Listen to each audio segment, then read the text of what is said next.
โอเค มากินข้าวกันเลยนะคะ อยากกินด้วยอ่ะกินได้เลยจ้ะจ้าแม่ค้าโอ้โหฉันแม่ค้าเลยเนี่ย กินกับน้ำจิ้มยืดประมาณนั้นนะแม่ขอเดี๋ยวขอ เขาเป็โทษนเมนูเจนขอโทษนะแม่ที่ทำข้าวหกโอ้ไม่ต้องขอโทษก็ได้จ้ะลูกค่อยๆกินนะจ๊ะจ้าแม่ โอเคจ้ะโอ้โหอื้อหืออื้อหืออื้อหือยากอกินปลามากอือหืออือหืออือหือมันก่อนเย็น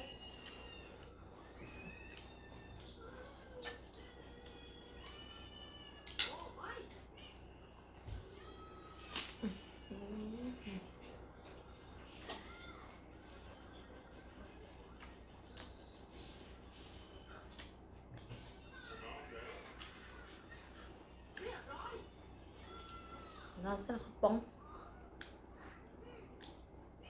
tròn chảy nó giá không như con nắm chìm thế nó tao chỉ có như tao chứ tao chỉ dạy cũng đẹp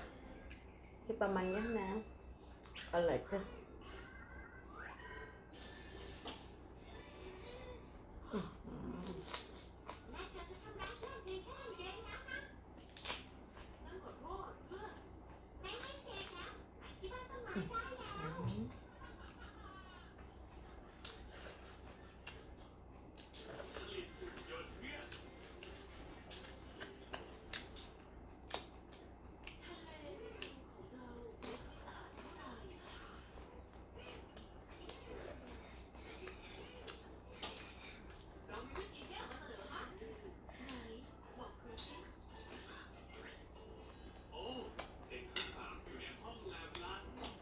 cho nó săn lọc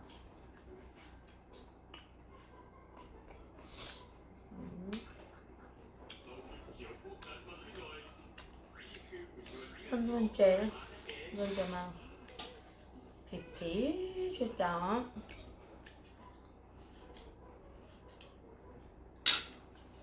nó chèn cẩu kia nó chèn tròn cẩu nè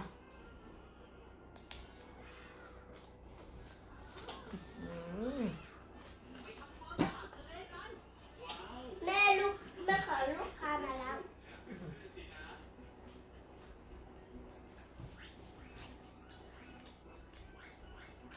ăn rồi mỏng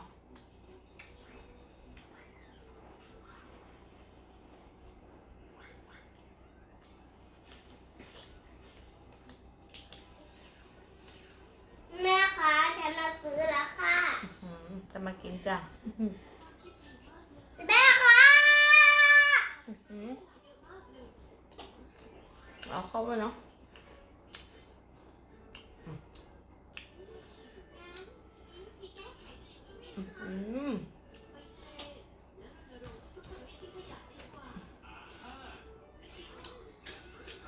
ôi vô ta chỉ vô thôi đi rồi chờ chờ giả đi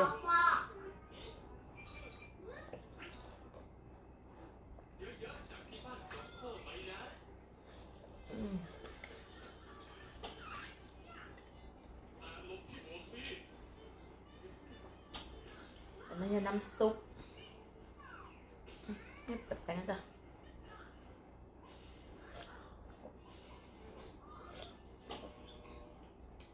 แล้วแต่น้ำซุปปลานะ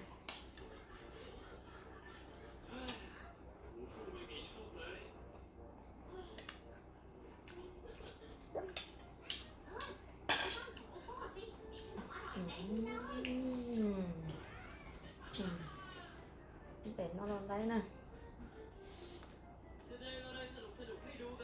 กินกับปลานะจ๊ะโอ้ยรับเท่าเสียมานะเจมโป้เดี๋ยวเรายืดเกี่ยวกับฝักบ้องน้องยืดเกี่ยวกับแบบประมาณนั้นเท่านั้นน้ำมันเจ๊อร่อยมากๆ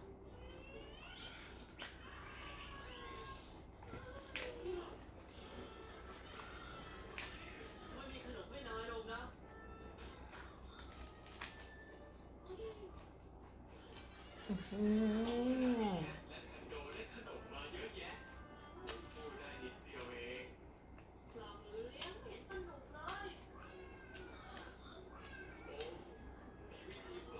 อืม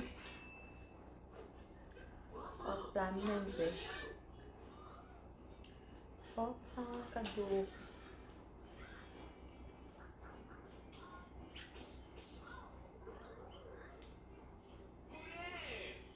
แบบยืดเย็นเอานะ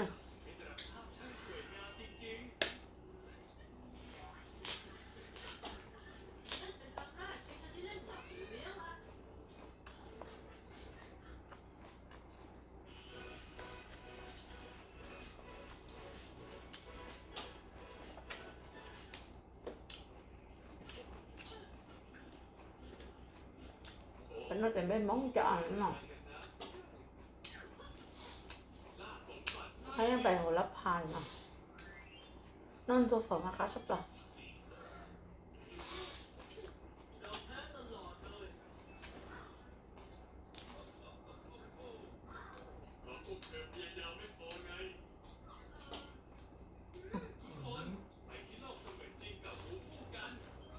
มีสักกล่อง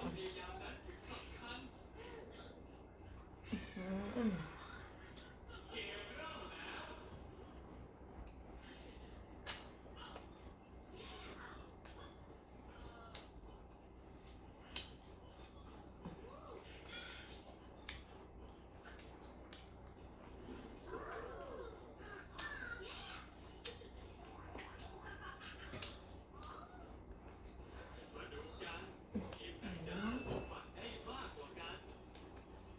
สักกล่องมาตุปีนั่นคือละปอ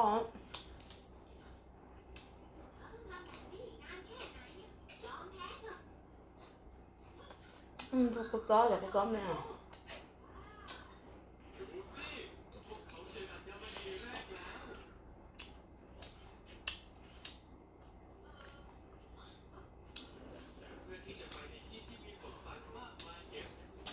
มันจะบอกว่า저 알았으면 좋아 chỉ cho sợ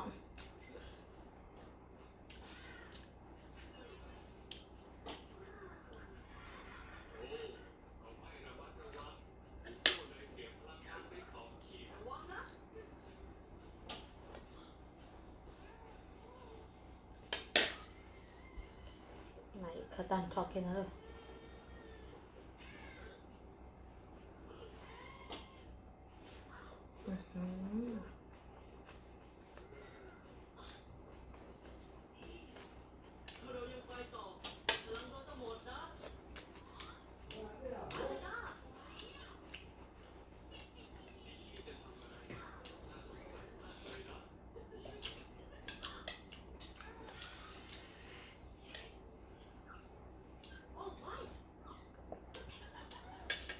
khá là tái quá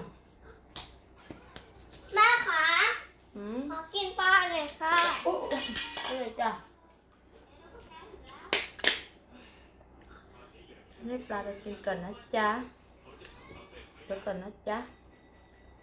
สวยเกินไปจ้ะเอ้าไปแล้วค่ะโอ้โหสวยมากเลยค่ะ แม่ ลูก